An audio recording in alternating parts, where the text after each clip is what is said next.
We are sans Christy, sadly, today. Oh, the most satisfying noise. The popping of a carbonated beverage. To start things. That's how we should start them all. Just popping something. But yeah, no Christy, sadly, because she doesn't feel well. So she will be missed very much. But we are joined today, of course, as usual, with Sean, my husband, and Sarah. And none of us are coming up with puns today, being a little on the lazy side. But it's just that time of year where you just are too cozy to put in the effort. It's true. Anyway, how's everybody doing? What's everybody going to be reading? Sarah got a haircut. It looks nice. Thank you. Fridays. I'm going to be reading volume 6 and hopefully starting volume 7. Yeah.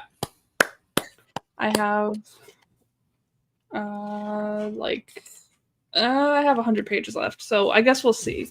But the goal is to start 7 tonight. Yay.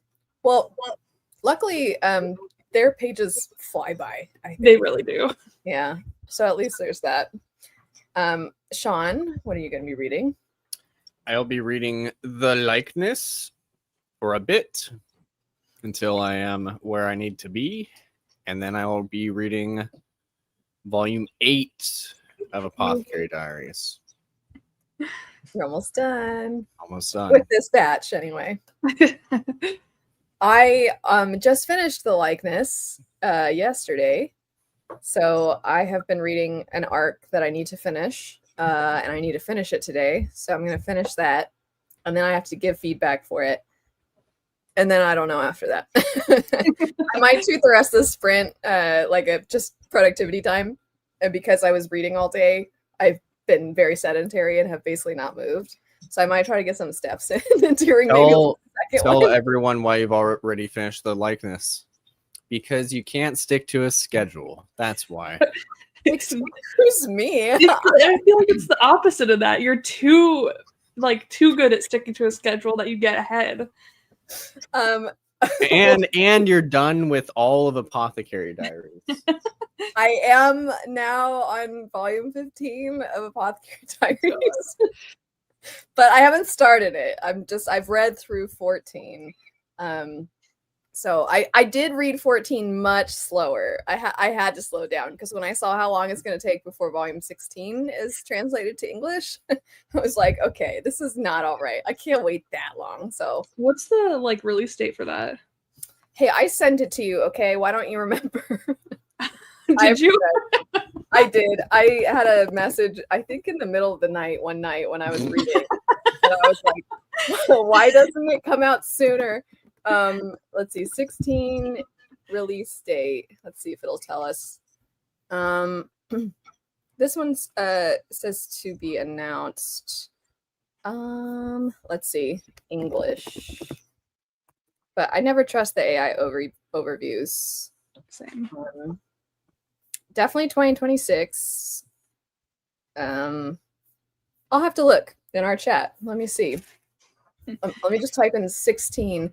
I'm such an idiot. For the longest time, I didn't realize that you could just search a word you were looking for within messages. I would always scroll all the way back, and I'm just... It is kind of like hidden, isn't it? Maybe not. You have to select messages. Yes, okay, I found Apothecary Diaries light novel 16 probably won't come out until mid to late 2026, and I'm very displeased about that. That's what I sent you. And you liked it. You liked it. Okay, that's not an actual date. I thought there was like a set date for it. I'm sorry. No. My fault. But still, even just saying around mid to late is sad for me. Yeah. But there's more important things out there, so I suppose it's all right. Are there? Yeah, anytime that Sean, if we're excited about something coming out, Sean will be like, what a time to be alive. And then I always immediately feel bad about it because then I start thinking about world events. I'm just you could also about that say what a time to be alive. Yeah, negatively. Yeah. But anytime it said positively, I just immediately start feeling bad. So, I can survive not having a book out for a while. Do you ever, I don't want to be too much of a bummer, but sad thoughts. Are you ever afraid, oh my gosh, the series might, whatever series you're reading, you think the series might not finish while the author's alive, like the author's going to die? Because that's happened before, obviously. Or, oh my gosh, am I going to die before a series is done? Have you ever thought about that? Like, I'm not going to be able to get to the end. I think about that sometimes with Green Rider. I don't think Kristen Britton is particularly old, but she has been writing that series for 30 years now. So I'm like, is she going to finish it by the time it needs to be finished? So I definitely have that thought. Yeah. I just remember seeing not an interview, that's not what I meant, a review for, I think I mentioned this before, Store My Archive, where this older man had a review that was like, I really like this book, but sadly, I don't think I'm going to be alive by the time the series is finished because I'm already whatever age he was. I was like, wow, that's so sad to think about. That might be a concern to have in fantasy. I was gonna say when you're a little bit older, unless you're just like death can come for any of us at any time. When I'm like, well, yeah, that's true. How I feel sometimes. I'm like, well, like, why am I reading this book that I'm not enjoying if I could literally die in 5 minutes? I guess that's one way to think about it. That's a good argument for DNFing. Yeah. You could die reading this book that you hate. Yeah, man. Wow. I'm still so sad about Memory, Sorrow, and Thorn, and that's what's coming to mind. Because the third one, the discussion is this month, and I'm just like, no. It's so long, too, and I don't like Simon, but I don't need to go on and on about that. Yeah, I don't know. I think there are just so many books that are just fine for me. Like, there's plenty of books that I'm enjoying this. This is pretty good. But I don't want to start getting into a habit of perpetually DNFing because sometimes books take a while to get going too. There are some books that right away, this isn't for me. And so I think, that's obviously a little different. But sometimes I think about that where I have that same thought process, not necessarily thinking of death, like I could die in 5 minutes, but thinking, oh man, there's so many other things I'd rather be reading. Why am I forcing myself to finish something? Yeah. But I don't know. Sometimes I just feel like if I already start that, then every book I pick up, if it doesn't immediately grip me, I'm going to get into the bad habit of always DNFing. Yeah. I'm trying to be better about doing that for series. Like, I'll finish a book, but then I'm like, I really want to like critically evaluate if I want to keep going with a series, because there have been like multiple series where I'm just like, I'm gonna need to reread the first however many books. Is it even worth it to do that and then have to read? Most of the time it's the last book that I like need to reread up until. So I'm trying to be better about that, and at least like, is it really worth time to like spend now on that? Did this become more at the forefront of your mind after finishing the 5 Broken Blade series? A little bit, but I had kind of already been thinking about it. I'm trying to think. There was another series I finished this year that I reread. I'm trying to look at my bookshelves, but this light that I got is like in my face now. Black Sun. I finished that series. What did you think of the end? Because I haven't finished. I feel like I blacked out. Like I was like, just like, because I listened to it, so I was like, I just like kind of forget what happened, but I overall enjoyed it. Okay. Because I really, really liked the first one, and then the second one I actually liked the first portion of the second one, and then as it carried on, it felt kind of choppy. And there was just some plot things that happened that seemed like they were supposed to be impactful, but I wasn't impacted basically at all. And then obviously then it was going to be a while before the third one came out, so I just was like, I don't know. And then it was long enough, like what you're describing, where I figured if I do want to read the third one, I need to reread. So I might do that soon, and hopefully if I just fly through the series, I'll like it more. My only DNF this year was The Devils. Hey, I kind of wish I had. I would have just missed out on the same joke over and over again. But Anyway, always getting brought up now. I still need to keep. See, that's the thing. When we were talking about we could be reading other things, that's what I want to come back to. I want to come back to that series. That's what I need to do before the end of the year. Fingers crossed that I actually make the time for it. But I did just read The Likeness. We were talking about this a bit ago, the one that Sean's going to be reading partially. And it was okay for me. I'll still probably pick up other things by that author, but the character and some of the general, I guess you could say, character devices in it weren't exactly my favorite. So Sarah, you know when there's like the collection of pretentious, eccentric, usually scholarly types that all band together and like live in a house together and nobody gets them, but they live together and they're like a little different and people have thoughts about like what's going on with them and stuff like that. It's kind of got that within it. And I just always feel like when that's present, it's almost always executed really similarly.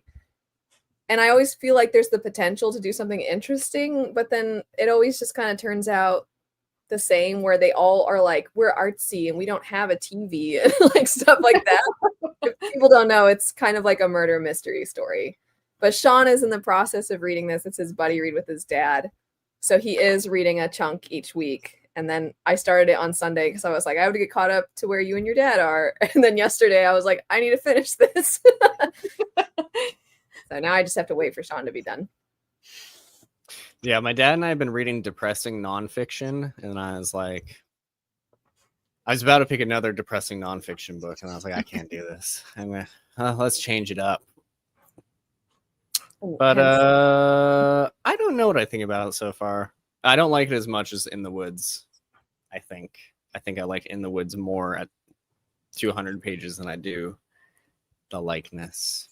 There's kind of a series. In the same way romance novels sometimes are a part of a series, but it's like there's just people from, although this one turned out to be a little bit more connected than I think you were expecting. I realized, yeah. It references the events of the investigation from the first one without necessarily totally spoiling it. But now if I go back and read that one, I'll have some idea about certain things. I don't know a whole lot about the details of the case itself, but more of the character stuff. There's some stuff about that discussed. I don't know anything though about what's going to happen in the next two books, which I will still maybe read at some point. You have them all now, so at least can jump in whenever. There's like 6 of them. There's 6? I thought there were 4. No, I think there's 6. Oh. Well, never mind. Unless those were different. I don't know. Let me see. And then once you get caught up, Sean, you are likely going to read some more Apothecary Diaries Volume 8, you said? Yeah, there's 6. Are there going to be more? I don't think so.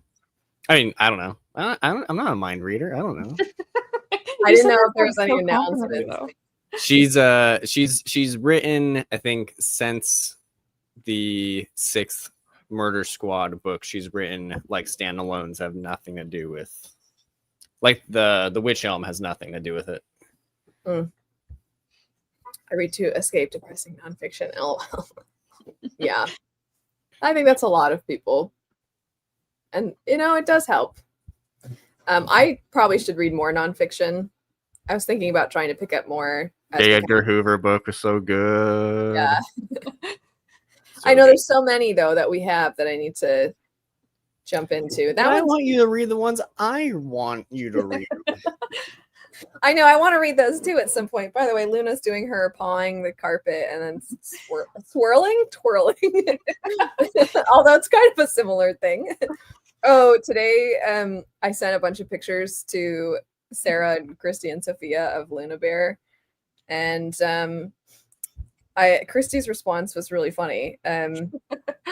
She said, "The face of a queen among her human subjects," and it's true. And she's so cute. Look at these pictures of her. She's so cute. Her on the couch. So I've like slightly rearranged where the coffee table is in relation to my spot on the couch. and then I put her bed right up against the couch, and it's really cute when she does come and lay in it, because then I can just pet her little head. But I don't know, there's something about her being like right in front of me, sitting forward.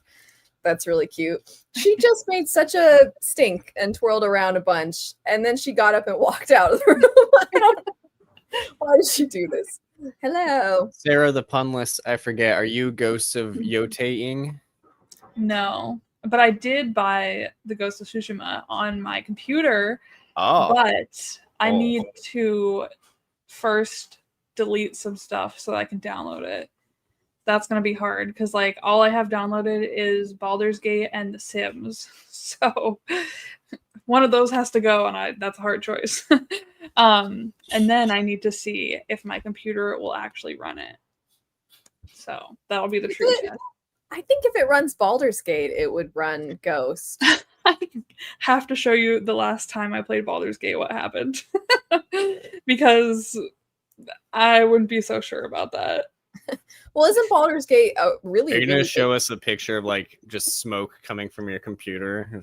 No, Can't take it. That would be funny though. I'm trying to think when that It even says was. Baldur's Gate requires approximately 150 gigabytes of free space for installation on PC, though the actual installed game size is around 122.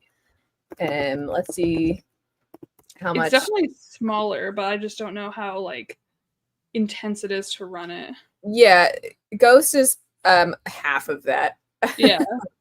I don't know how well this will show up, but none of the setting loaded, and then people were just standing there like that. Like it was a mess. As noted, I told Sarah, I was like, it sounds like you need to get a PlayStation 5. And she said, don't tempt me. But I'm here to tempt you. You should I was really considering it, but then I was like, I actually don't know where I'd put it. Because I don't have that much space. Next to your TV. there's not that much room over there. Do you have a disc drive for the PS5? And also, what got you into the Apothecary Diaries? Is it the anime or light novels? So I will answer this first, and then you can answer, unless the PS5 question is for us. But originally, our other friend who is typically in the sprints with us, who doesn't feel well, she got us into watching the anime. And then after watching the anime, we decided to read the light novels. So we've read 1 through 4, which is what goes through the seasons that are out currently. And then now we're reading the next 4, 5 through 8, and we'll have a chat about those not this weekend, but next weekend. We'll have a live show for that. Sean is on volume 8. Sarah will hopefully be on volume 7 by the end of our sprint. And I have read ahead, and I am through volume 14. So shame. Yeah, sorry. Shame. And then we actually do have the one that has a disc drive. I realized that would be for us and not Sarah, because Sarah doesn't have a PS5. But yes, we do have the one that has the disc. Is the other decent amount slimmer? The one that doesn't have a disc drive? Yeah. I don't think it's quite as big. Oh, that's so cute. But Luna would definitely not do well with cats. We have a lot of stray cats in our neighborhood, and she always tries to get them. But that's so cute. Aw. I remember one time a cat had kittens in our shed when I was little. And I just remember seeing the mom and her eyes. You know when light hits cats' eyes? How they kind of almost look like they're glowing. And then a bunch of little tiny kittens. All because she was like curled up, and they were all right there with her. They were black and I think had little bits of white. They were very cute. But we have a bunch of stray cats in our neighborhood. And then for a while they were kittens. And then now we have a new set of stray cats in our neighborhood. So anyway, Sarah, you should get a PS5. I need a good reason to drop that kind of money. I'm giving you plenty. Ghosts. Let's see. Sean would advocate Red Dead Redemption 2, which I don't know if that's as much your thing. Expedition 33.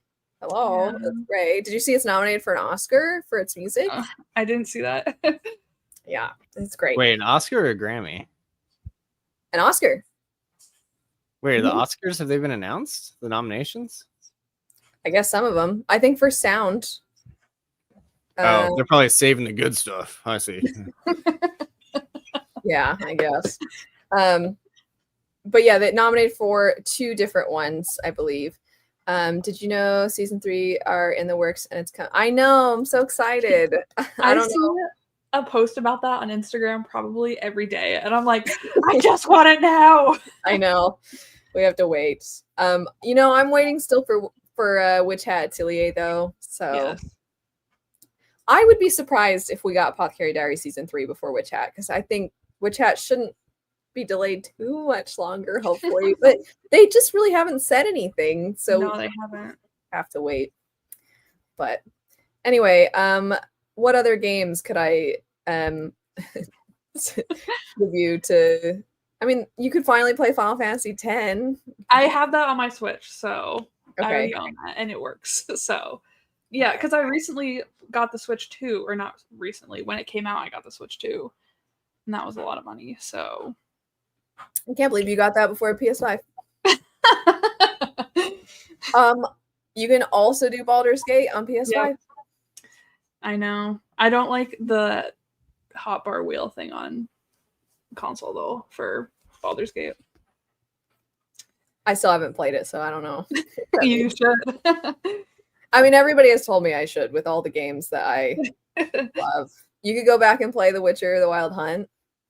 Yeah, I have that for computer, but I have not played Street Fighter. Growing up, I was a Tekken fan. Tekken Tag to this day, still my favorite. And the last time we played, it's just pure ridiculous nonsense now. And I really like making, I mean, I know you could do this in the old ones, but making the bears fight each other is hilarious. You can make a panda and a grizzly bear fight each other, and the grizzly bear is in love with the panda. And also, it'll whip out one of its moves, it whips out a big fish, like slap you with a fish. I just want to cut in. I'm only seeing that Expedition 33 might be nominated for a Grammy. I don't see anything definite for Grammys or Oscars. Oscars have not been announced. Okay, I will. Unless you have some inside information. Do you have inside information? Let me check. Because this would be breaking news. I would love to break news. Okay. Let's see. So shared by Grammy. Yes, I'm sorry. You're right, Grammy. I mixed it up. Thank you for the correction. I just couldn't even fathom how they could. I was like, Oscars I know. and I'm movies. sorry. I mixed them up. That's okay. I was really excited, and I was like, I don't know. I mix them up because I'm dumb and I forget. I actually don't care about them unless they are in reference to something that I like. I'm not somebody who's like, oh, good, the Oscar nominees, the Grammy nominees. You're not going to run out and watch one battle after another, which is getting rave reviews. I don't know. Also, though, I don't know. Seeing some of the people that have the most amount of Grammys out there, I'm just kind of like, really? Okay. So, but I am happy for Expedition 33 because I'm like, they actually deserve it. So I hope. Are you looking forward to seeing The Witcher season 4 on Netflix or not? I am not. I kind of jumped ship a while ago. Oh no, I don't want to be wrong. I don't want to spread misinformation. But I was really excited when the show was announced, and I thought the first season was decent, and then I liked parts of the second season, but by the end, I wasn't really a fan of it, and I just never even watched season 3. So, but I'm not somebody who, my reasons are just purely based in what I thought of the show, not any of the hoopla surrounding. Hoopla! Yeah. Hoopla! The director from Pan's Labyrinth, Del Toro, has a Frankenstein movie coming out on Netflix. Is that the one? Oscar Isaac. Oscar Isaac, yes. Big fan of Oscar Isaac here. I've seen images that they've released, but not the trailer. And I'm actually sad because I feel like the parts it would seem that they're adapting are from my favorite book in the series. So it's kind of a bummer. And also I do feel like the actress for Siri is pretty perfect, actually. So I'm a little bummed that I wasn't a big fan because I thought she was cast quite well. But I'll always have the Wild Hunt, and technically the books too. We are 25 minutes in though. Shall we start our sprint officially? Does that sound good to everybody? So we will be sprinting for 50 minutes and then a quick 10-minute break and then jumping back for another 50 minutes after that. So let me pull up. As always, you're welcome to mute if you're not a fan of the music. I realized I just accidentally closed out the wrong tab, so I got to pull it up really quick because I was pulling up tabs looking at other things. Oh, a reminder of everybody, what's everyone reading? If everybody wants to chime in. Volume 6. Reading The Likeness for a bit, and then probably volume 8 of Apothecary Diaries. And I will be reading an arc that I probably can't talk about yet. Breaking news! Breaking news! No, it's not. It's not something I feel like anybody would probably know about, and it's not like an anticipated sequel or anything. No, I would love it if I could. I have to do other stuff first, though. I have to do work stuff first, which luckily for me involves reading. But I would love it if I had more time for that. All right, pulling up the sprint. There's an ad first. Do you ever randomly, Sarah, get ads in another language, even though it doesn't?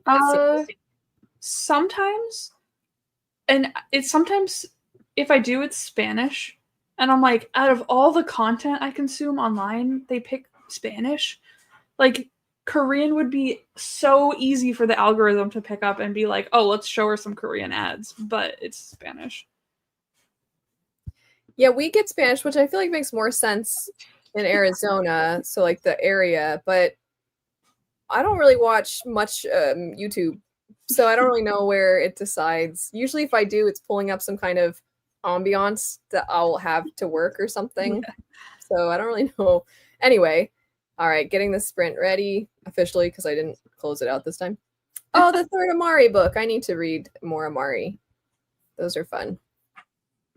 All right. We will see everybody in 50 minutes.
Hello.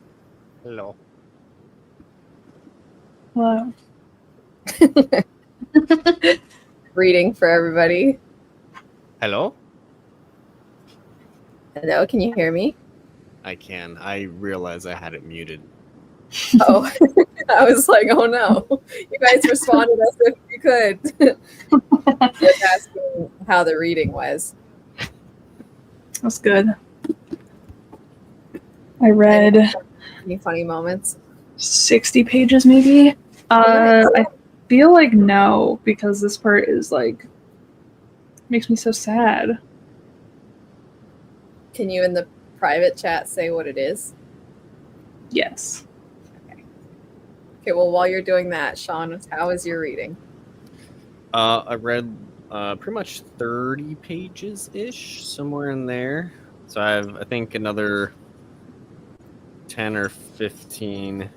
Well, actually, maybe even less than that. I have like 4 more pages that I'll be done with what I'm supposed to read. But I'm actually liking it. I'm actually liking it. There's been some leads. Yeah. I said if there weren't leads by page 200, I was going to be upset. But we had some leads. We're going to get this guy. We're going to crack this case. Yeah. I'll still be curious to see what you think when you finish. I will also be curious as you get further in if you have guesses about what didn't quite work for me. Okay. I also I'm liking I don't know. I'm not minding the 4 as much. Justin seems all right. I like Justin. But he's also my number 1 suspect. I'm just kidding. He was before your number 1 He was suspect. before my number 1 suspect. He's gone down the list. I don't think it's Justin. Who would you guess it is now? I don't know. No guesses. I think I'm being set up to see. This is the thing. I think initially I was being set up to think it was one of the 4, and now I'm being set up to think it was some loony from the village. And both of them, like, no, that's someone else. Someone's There's not some talking. other suspect that hasn't been. Yeah. Yeah, I am excited for you to keep going. See, but Sarah, earlier when we were talking about me getting ahead and whatnot, the problem is because him and his dad split it up over the course of the month, I now have to wait until the end of it's over before I can talk about it. But you know what? It's fine because I feel like I have to do that all the time. You were welcome to have gone at our pace. I know. The problem is I'm not good at reading something that slowly. You know, I don't like stopping and then having to wait to pick it back up again. Or I should say I'm not good at forcing myself to not continue. If I want to continue, then I want to, keep going. That's a better way to put it, because I can read things like at a slower pace, certainly. It's if I want to continue, I don't want to have to stop myself from reading more. Anyway, I finished the book, the arc that I had. So I finished that, and then I was giving feedback for that. So I want to know what book that was. Oh, okay, I can tell you. Okay.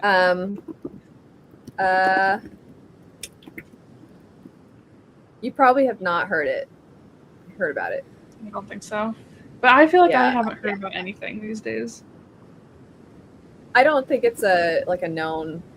You know how everybody has their anticipated releases for the next year kind of videos that they'll do. I don't know that that's going to be on a lot of people's because I don't think it's as well known. I'm telling you something else. Because that's what I'm reading for. Yeah. So that was part of the feedback. It's like I don't know, because that part's more of a really minor subplot. I mean, not super minor. It's not the most minor, but it was not the biggest deal. So that's intriguing to me. Yeah, I'll have to tell you about the premise. Yeah. Yeah. It's one of those, a person from our world finds themselves in another world, which I know sounds just like Portal Fantasy, but there's a little bit extra to it. So I'll give you the details later. I actually liked the what made it different from a lot of the other ones that are like that, and it was a fun enough time. The tone is still, but it actually makes sense to have a more casual tone because it's first person narration and because the character's from our own world. So when they're essentially talking to you, the reader, they're a little more straightforward, which makes sense. But I do feel like it had a lot of info dumps. And again, it made sense given the other extra pieces of the setup. But because this individual knows about the world that they find themselves in. So then they're telling you about it pretty often, which I get. It's not necessarily a bad thing, but there were a lot of just, something would happen and then there'd be a lot of explanation as to who this is and why this person matters, like kind of a lot. And that took a little bit of the steam out, but overall it was a fun time. I wasn't annoyed by it. It's not like the one book I told you about where I was basically crying laughing. Yeah, it wasn't that. So that's good. That is good. So since you put in the private chat because you didn't want to spoil things, yeah, that whole section is quite sad. Did you get to the conclusion of all of that? No, not yet. Okay. Sean, did you see the part that she's at? Oh, let me see. Oh, yes, of course. I remember that. Sean's Gandalf voice. Sometimes he'll do that and then be kind of whispery. And yes, I don't know why, but I don't like it. It's like when he's whispering to the moth, and the little moth comes out. That was a really good Gandalf. Oh, speaking of impersonating people, I think we've said this before that Sean and I for Halloween think it'd be really fun if Sean was Lloyd and I was Yor, and then we gave Luna the bow tie and she was Bond. We just need to find a child. Yeah, no, she's at school. The child's at school, or she's trick or treating with Becky. Be real, Becky would be the best person ever to dress up with for Halloween. Also, is the new season out? I know it was scheduled for October. Yes, it just started last weekend. And I just watched the first episode last night because I kept forgetting about it. Go ahead. I was going to ask, is it just the sub or dub also? I didn't check. I just watched the sub. Gotcha. I don't know if that episode was from the manga at all because I didn't remember any of that happening. So, okay, I don't know if that was just like a random like filler episode they did, or like if those things actually happened in the manga. Because like I was rereading, but I haven't gotten that far, so I'm like, do I just not remember any of this at all? They do occasionally have those silly little side missions, and I felt like with season 2, a lot of the season was the smaller, sillier stuff. And then they had the really big arc that took up a number of episodes. I wonder if they're going to do it in that same fashion. I actually, although the little fun side things are amusing, and obviously you can make episodes out of them, I think sometimes they make certain plot lines a little longer than they need to be. Yeah. And they could just be little brief things and then you can move on. Because I think in the manga you get through it so quick because it's kind of meant to be a fun little one-off. Yeah. So I guess we'll just have to watch, Sean, and find out.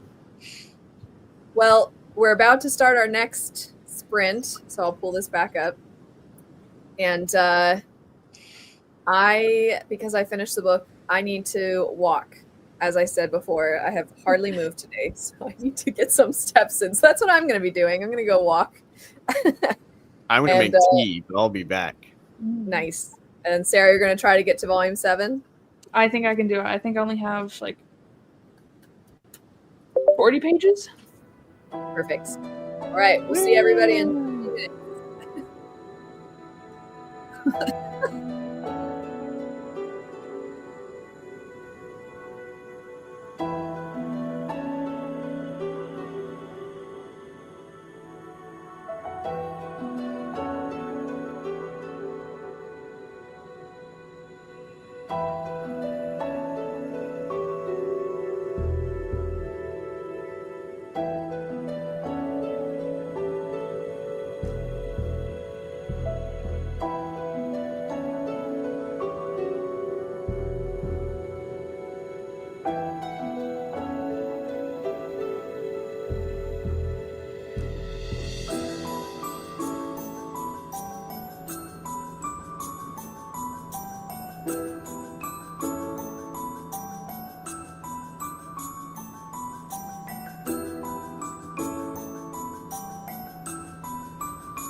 Hello. Howdy.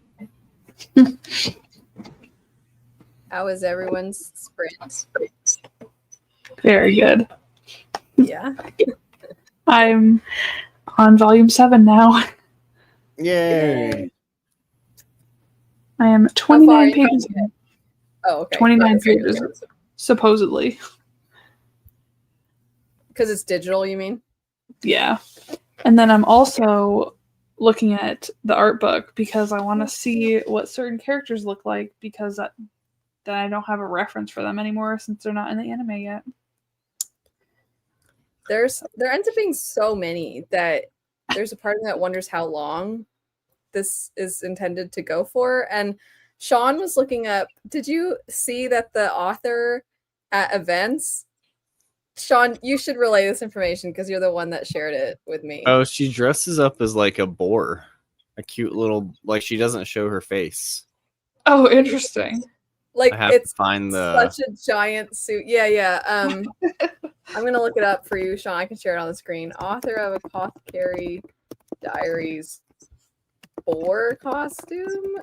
It's Is it a boar? adorable. I think it's a boar. It's so funny. I'll show you. It's great. This is one of my favorite things I've ever heard about an author before. Can you see it? Let me see if I can zoom in. Oh my god. We go to this one. And I love that. apparently there's some picture where it's like her, and then I don't know if they're guys dressed up as Liaku or something. Is that what it was? Oh yeah, it's right here. And she's Yeah, some guys flexing. so yeah, I guess just because she doesn't want people to see what, she wants privacy, or I'm assuming is the reason. But I think that's so funny. It's not surprising, weirdly, though, because of how funny the story is at times. True. But that's kind of awesome. I'm a little jealous, to be honest, that she's managed to have this level of success and remain anonymous in that way, anyway. Oh, because Arakawa is like that as well, but I don't know if she goes around in costume. I just know that she is like, I don't know if anybody really knows what she looks like, or at least I haven't been able to find any pictures of her. What do you think that says about the difference between how manga is marketed versus how more Western style books are marketed? Because I think you see so many conversations about how authors are in some ways expected to also market themselves, especially if you're a new author. It's advised that you take what you've made from your advance and put that towards marketing. Plus, nowadays with social media, it's encouraged that you are online. So I think it's kind of interesting that we have that dynamic here, and then you have things like that in other countries. Yeah, but like I guess that in itself is kind of like a way of marketing, like because you're like who's this person who dresses up as a boar? Yeah.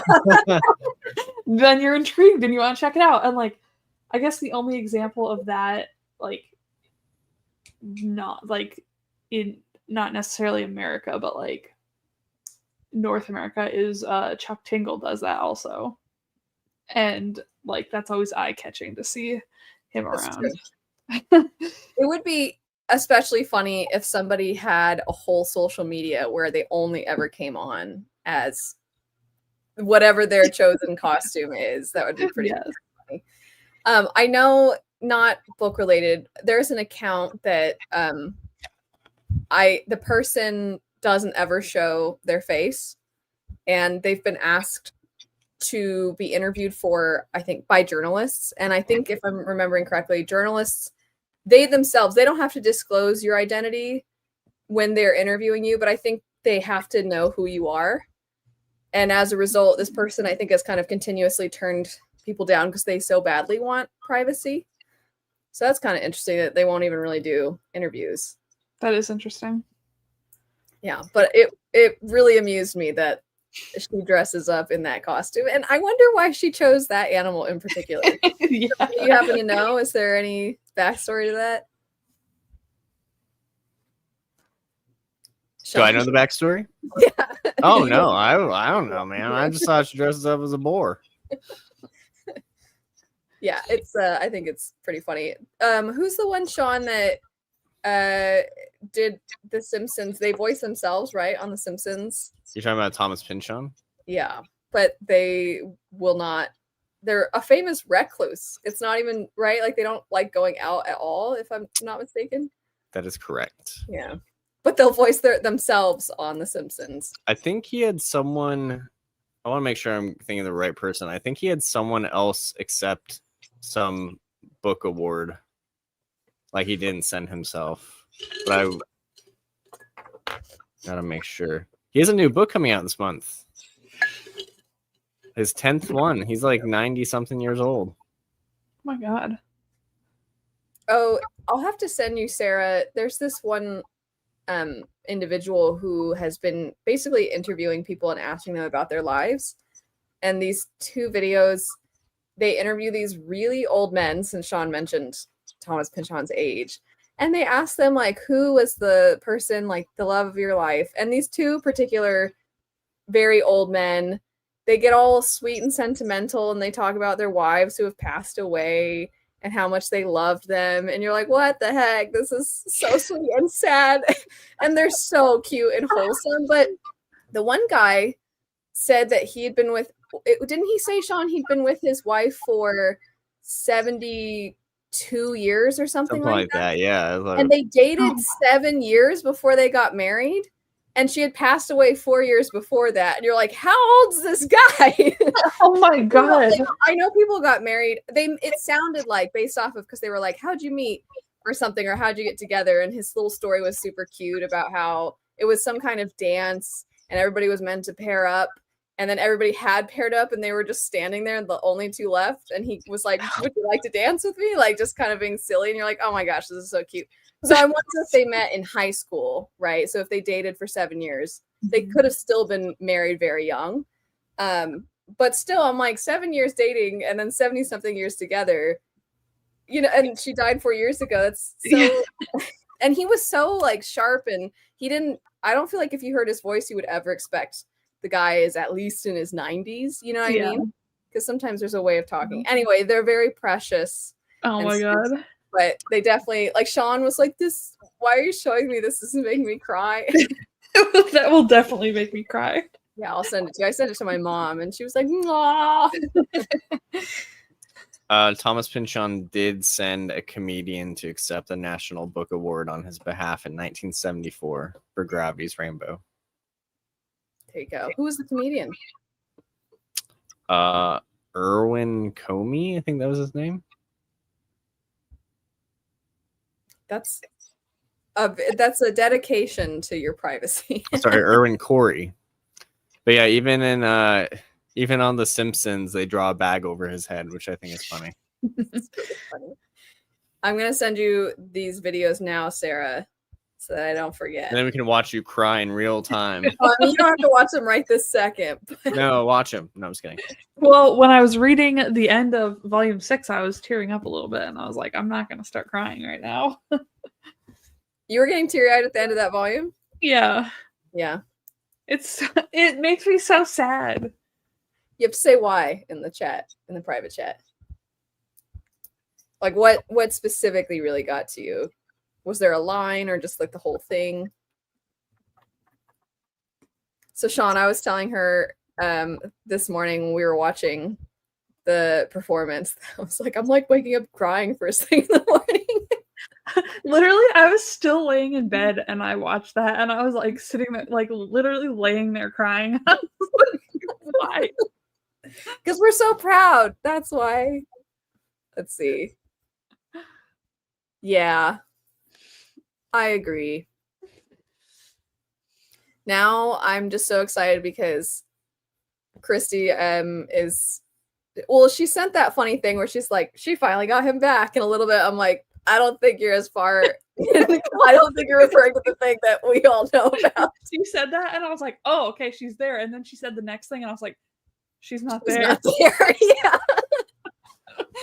So I can't wait. I also just can't wait for. I know I'm being annoying, but when Volume 9, Volume 9 and Volume 13 have some of my favorite moments. So I'll have to talk to you about them, obviously, when we get there. Sorry, it's going to be so long.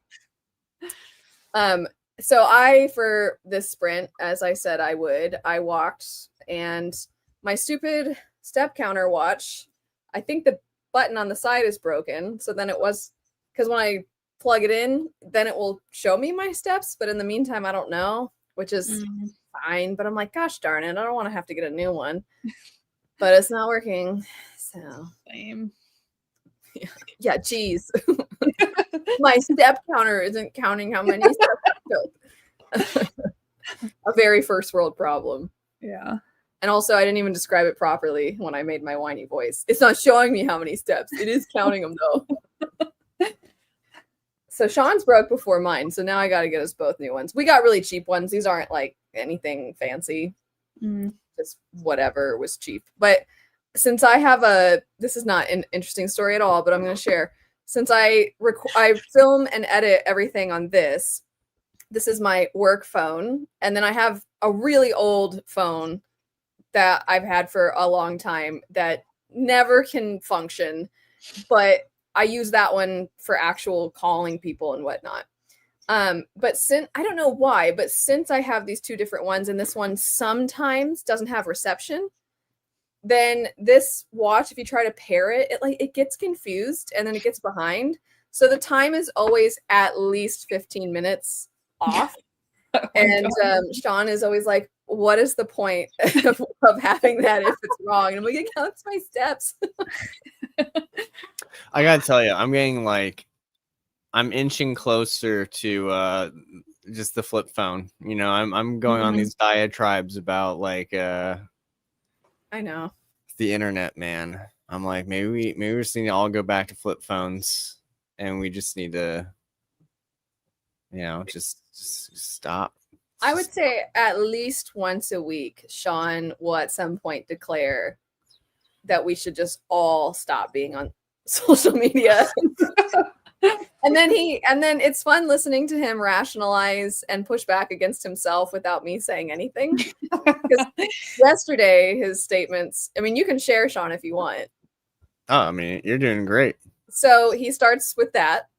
And then he's like, maybe we need to go back to podcasts, because they're kind of like, not that we need to go back. He said, maybe we should be more into things like podcasts, because podcasts are more like radio. And he's like, well, technically we've had radio and we had some of the same problems with radio back in the day. So maybe that's not the right route either. And also there's a lot of people with podcasts saying stupid things. So maybe that, I don't know. And then he just loses the plot and then he doesn't know what he thinks. And then he just comes back to like, but social media, I don't know, maybe it's making us all dumber. And he just settles back on that. And it's really fun watching this cyclical venting. But I told him that I resonate with a lot of what he's saying.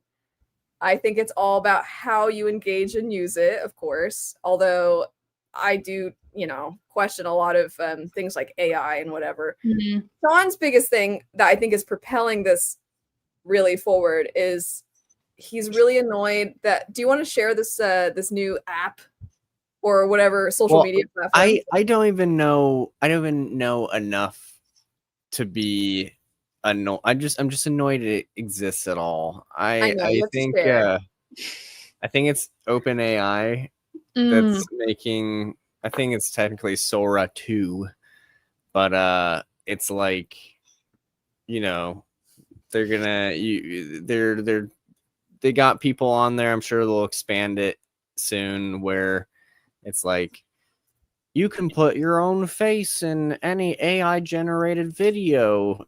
And you're like, that seems like a bad idea. And then and also you can put your friends' faces in it too if they allow you to. And also you can put anyone's face in if they change their privacy settings. What could go wrong? And I'm just like, Well, and everything could go wrong. What are isn't the you whole thing talking about? that Like, I'm just isn't it that once you give it your voice and you give it your face, it'll then create not only your profile, but doesn't it even like interact almost free of you in a sense?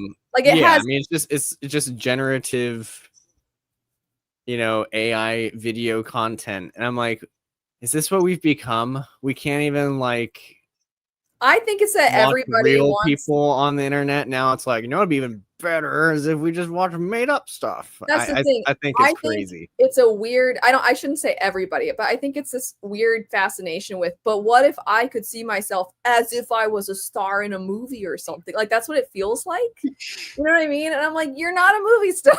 I don't know what to tell you. Your life is. It's just you can see yourself as a movie star if you use your imagination. Like I think we broke you. The more time I spend thinking about AI and hearing people try to justify it, the less I am accepting of any of it. Because I'm like, what do you need that for? Like, there was not a meme, but a post I saw yesterday because it was really warm here. It was like in the 80s here this week in October, which is crazy. And someone was like, well, it's 80 in October because you can't write your grocery list without AI. Like, yeah, I am perpetually amazed at people being like, you should ask it what, like this, you can ask it for advice about your life and it will create this whole thing about basically people treating it like their therapist. Mm-hmm. I don't, that's the stuff that makes Sean launch into. Yeah, I'm gonna read this just so so we're all on the same page. So we're not misrepresenting the AI app. The Sora app comes with an upload yourself feature called Cameos, which allows users to drop themselves into any Sora generated scenes. In order to use their own likeness in a generated video, pop up. Users will have to upload a one-time video and audio recording to verify their identity and capture their appearance. This feature also allows users to share their cameos with their friends, allowing them to give other users permission to include their likeness in videos that they generate, including videos of multiple people together. Why? Yeah. Why? And then I was seeing like, I guess there's like a watermark they put on it so that you're like, that way it's like safe. Everyone knows that it's a made up video. And like already people figured out like it's really easy to remove the watermark. I'm like, this is just dumb. Also, this is from a different thing, and I found this funny.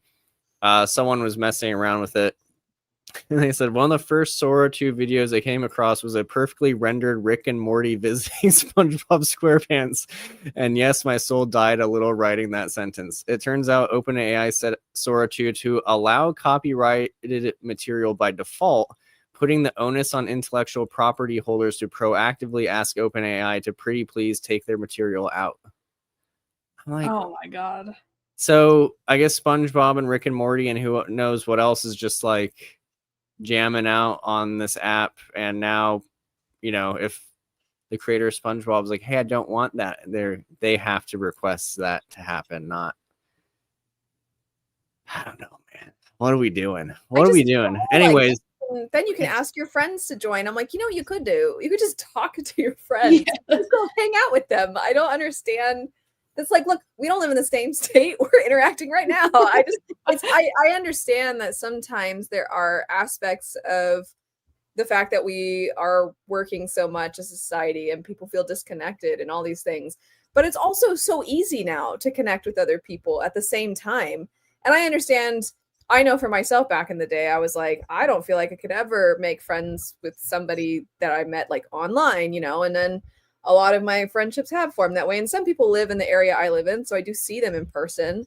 But I feel like I talk to you and Christy and Sophia and a lot of my, bookish friends pretty much on a daily basis. But you don't need to talk to them. Talk to a made-up AI chatbot.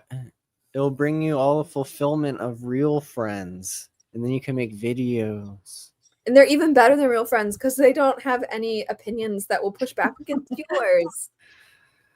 And then also there's the weird element of if you're romantically interested in your AI, you know, there's that whole thing too. Oh my god. I know. Anyways, I'm getting. I think I'm either on the path of a flip phone, or I'm gonna have like a sign that says the end is nigh, and I'm gonna be like marching down the street, and people are gonna be like, "Well, that guy's lost it," and I'm like, "No, you've lost it." I'll be a prophet of doom.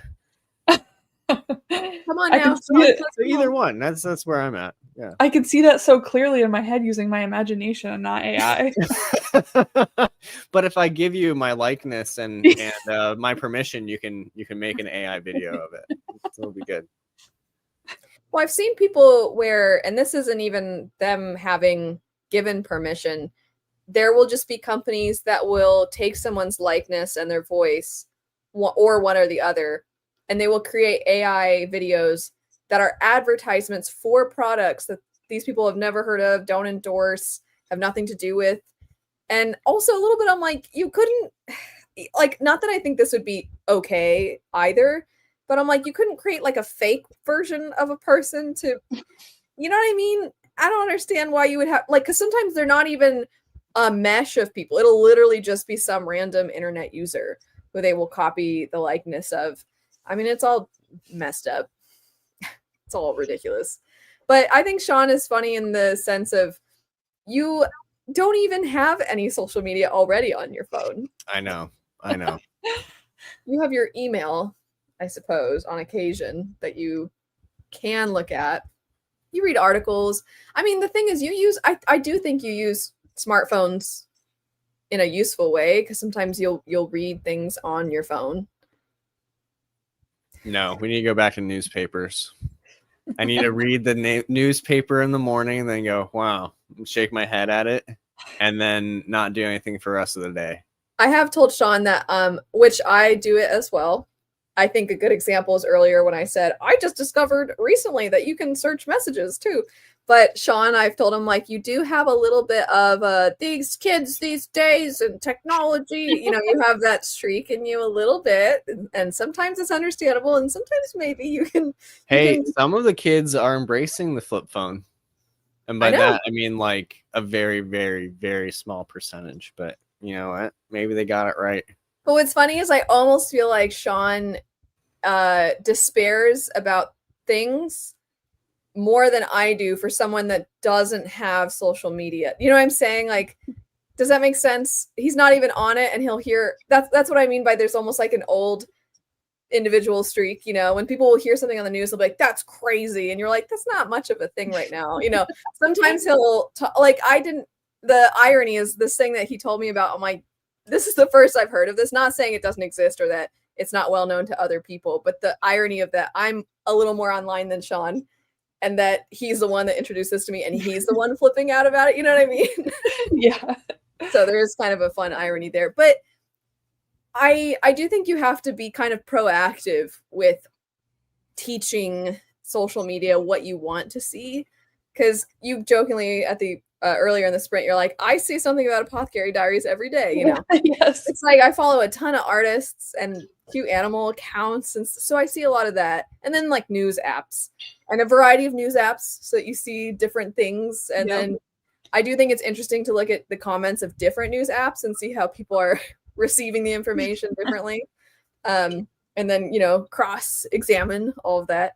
I saw, this isn't actually political, but I just want to say I saw this post that said like what we thought AI was going to do in the future, and it's like an army of robots, and it's like what AI actually does, and it's this horrible, obviously AI image of Trump and Kamala Harris walking hand in hand on the beach.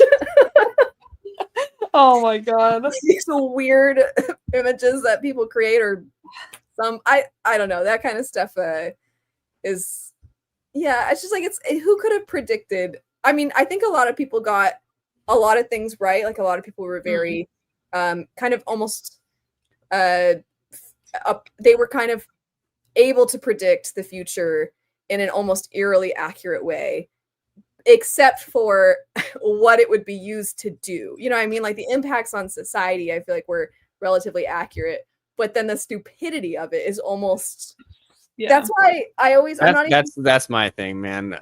We're all too dumb for this technology. That's why. Just take it away from us. Weirdly, Take it away. have you seen the movie Idiocracy? No. Do you know the premise? I think I've been told about it before. It's a very, very purposefully stupid movie where Luke Wilson is the main actor. He is taking part in this government experiment where he's supposed to basically be put to sleep for a certain amount of years and then woken up and test how it affects him or whatever. But then the project gets shut down and nobody wakes him up. So he wakes up years and years in the future, and it's just giant trash piles everywhere, and nobody knows how to function. And the IQ test is cutouts of shapes and the shape blocks, and people like can't figure out how to put them in. God. It's really, really stupid, but it's one of those and he goes to the movies because he's just wandering around like, what is going on? He goes to the movies and there's a whole movie that's just a person's butt passing gas for an hour and a half, and everybody in the theater is cracking up, and he's like, what's going on? Stupid stuff like that. And they can't figure out why their crops won't grow, and they're giving their crops basically like Gatorade, right? Yeah. and he's Oh like, my God. well, they need the electrolytes, and he's like, they need water. So he ends up becoming the most intelligent person on Earth. And they show how we got there, and the way they got there is essentially the idea is that like dumb people just kept having kids, and smart people were like, maybe we should hold off, and then they just wouldn't end up having kids, which I'm not saying that that's actually, but that's the idea of how we in this movie got to that point. It's very dumb, but entertaining. And it's one of those where you're to the point I was getting at before when you talk about all these sci-fi novels predicting what was going to happen, and it's scary and dangerous in its own ways.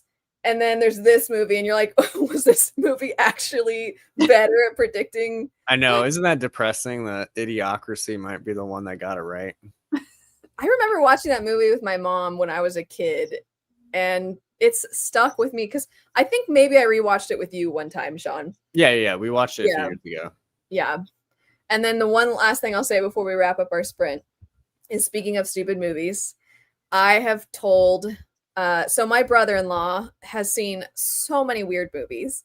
Not Sean's brother, but my sister's husband. And since they've been together so long, when I was a kid and sometimes I'd be hanging out with him, we'd watch really dumb movies together. And I was always like, what is this? And one movie that he really loved is called The Sasquatch Gang. Have I talked about The Sasquatch Gang to you? I don't think so. Okay. It has Justin Long in it. And the premise is like these LARPers, basically, these kids.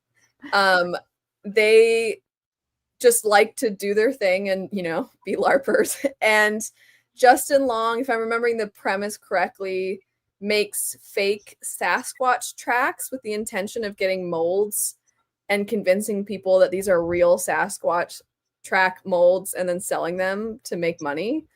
And I think these kids are the ones that stumble upon the tracks or something like that. I'm trying to remember the exact premise, but it's something goofy along those lines. It's very Napoleon Dynamite-esque. But I had been telling Sean and Enrique, who, at times we chat with, I told them about this movie many a time. And the other day, Enrique sent me a clip from the movie, and he was like, is this the Sasquatch Gang? It was something that came up on his Instagram. I was like, yeah. And he's like, now I need to bump it up on my watch list, because it's just one of those movies that's so stupid that it's kind of funny. And it really is very Napoleon Dynamite-esque, and it's the way the characters talk and everything, the way it's filmed. So if you're looking for a funny, stupid movie, I'm not saying it's, world-class cinema or anything. Yeah. I don't watch world-class cinema anyway, so. Okay. It is a very dumb movie, but it's an entertaining hour and a half. I'll find, since it wasn't that long ago that Enrique sent me this clip, I'll find it and send it to you. Okay. So you have an idea of what it's like. Yeah, here it is. And the thing says Justin Long's most underrated role. See, Sean, how would I ever convince people to watch this movie if wheels don't pop up. Go out onto the street, Carry a sign.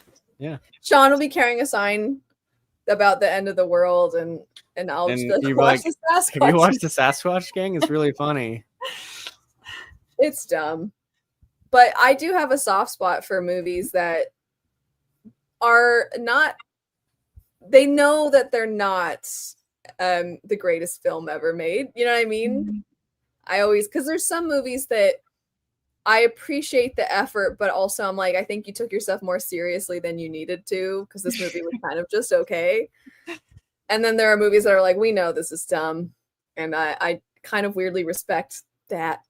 So Hey, you've liked 2 back-to-back Sean I have. favorites of all time. So Yes, I have. very exciting. Yeah. And the movies were Chinatown with Jack Nicholson and Unforgiven with a few very famous actors, including Morgan Freeman and Clint Eastwood and Gene Hackman. And I thought those were both very good movies. And I grew up watching with my dad a lot of Clint Eastwood Westerns. And this one is sort of, everybody describes it as a critique of Westerns, but I think it's more than just a critique of Westerns. I think it's kind of a critique of the cool, violent protagonist character and just violence in general as this device that we're supposed to be like, that's awesome. And it's sort of like, actually, it kind of sucks. And it ruins people's lives, and people get so swept up in trying to be cool and tough. And then when it comes right down to it, it's actually horrifying and terrifying. And it was a And good Gene movie. Hackman's so good in that movie. There's also that. Gene Hackman is good in that movie. He's so good in that movie. It's funny because Sean watched that and then watched the movie Heartbreakers. Have you seen that movie? No. It's Gene Hackman, Sigourney Weaver, and Jennifer Love Hewitt. And they're a mom and daughter duo who scam wealthy men. And they're trying to get like one last really big scam. And he plays this, he's purposefully playing this really gross old man who's constantly coughing because he's smoking all the time. I liked Gene Hackman less in that movie. Well, he watched him be this kind of interesting, cool, depending on how you look at it, character. And then he's this gross guy in this other movie. He's like, this is an interesting contrast. Do you have any favorite 80s movies? I don't know, because I don't know if I am very good at pinpointing movies from the decades. When did hold on. You're looking up Grave of the Fireflies, aren't you? No, that is a great movie though. I was double checking. I'll share. I was correct that this is when this movie came out. I haven't seen it in a long time. Another stupid movie. Has anybody seen this movie? It's very dumb. Yeah. I don't think I have. You've never seen it? It's making I fun like of. how you just said it. Has anyone seen this movie? That everyone's seen it. Sarah hasn't seen it. Except for Sarah. I've seen like maybe like 10 movies in my life. And they're the Studio Ghibli movies that we've watched and discussed together. Yes. Like aside from those and like K-pop Demon Hunters, Lord of the Rings trilogy? that's my favorite movie. Oh, okay. We can still be friends. That's what Sean said. I mean, I'm so in worried.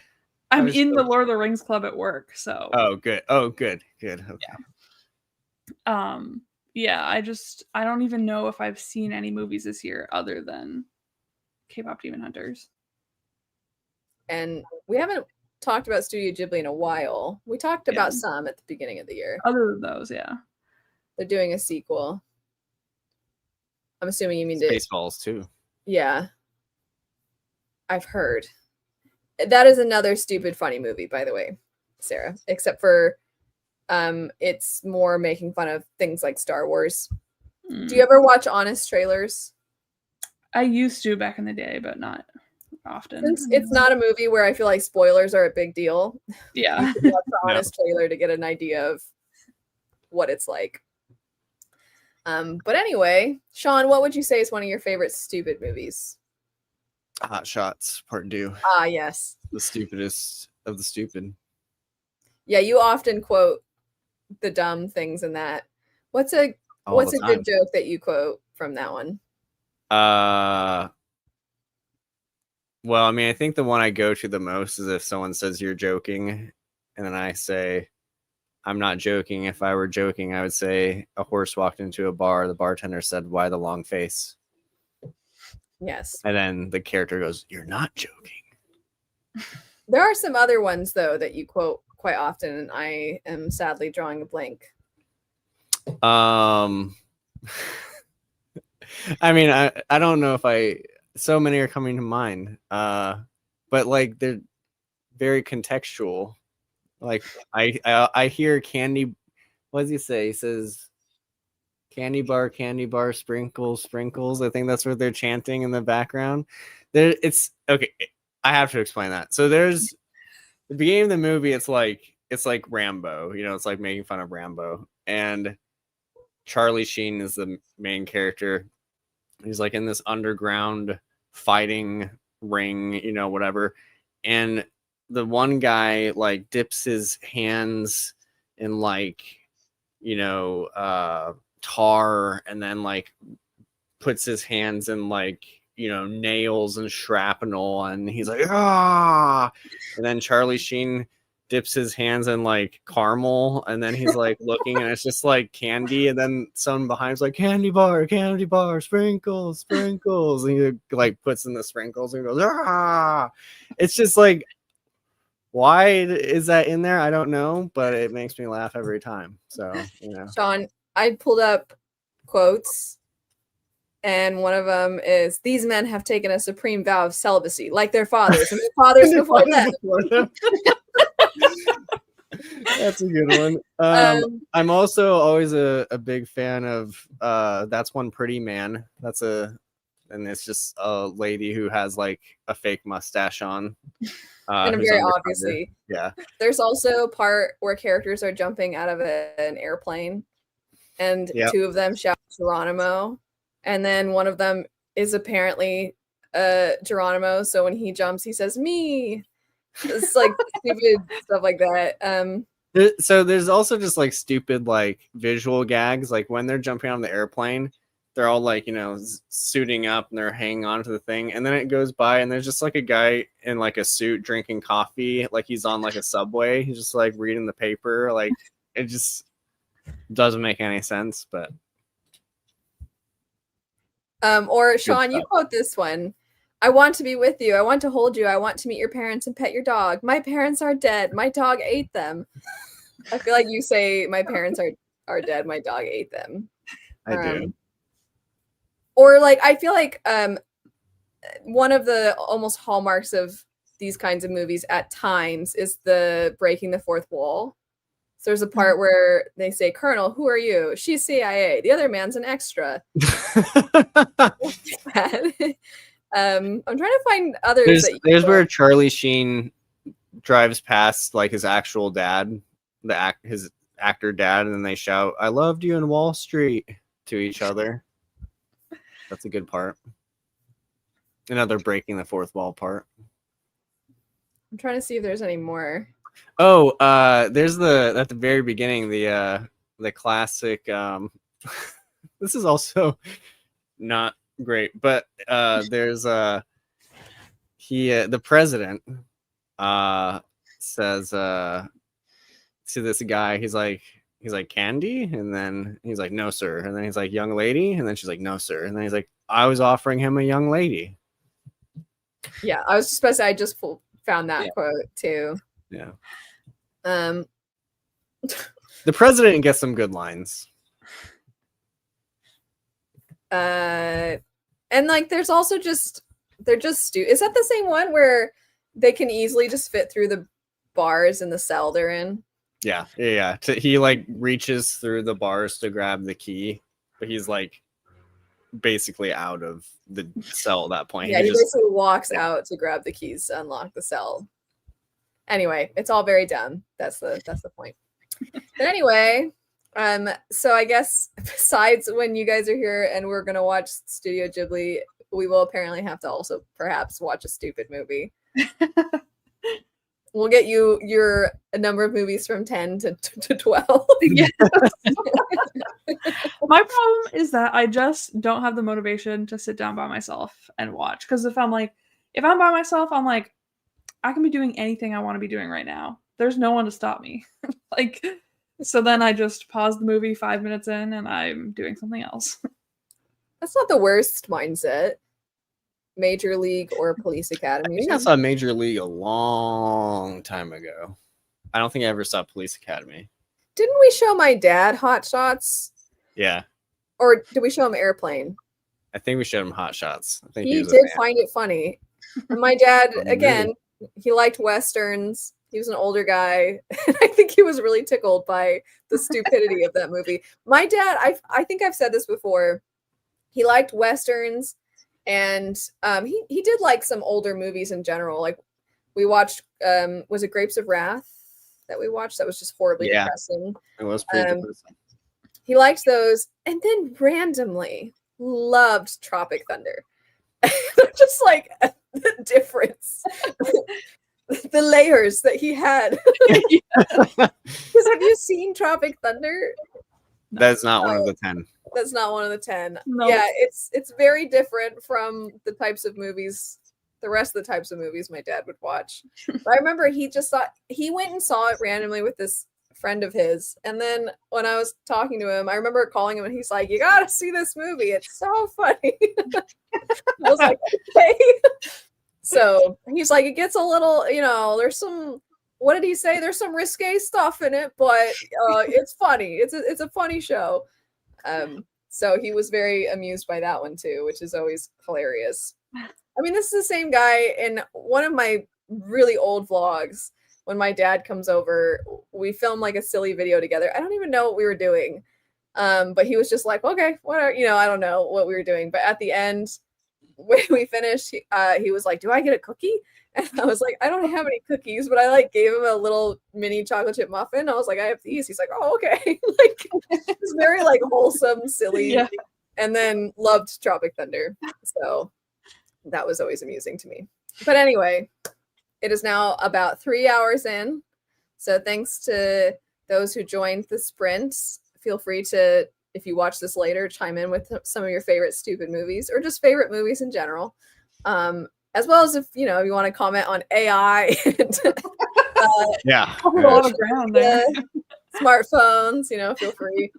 But thanks for joining. Hope you have a great rest of your day and we'll see you later. Bye.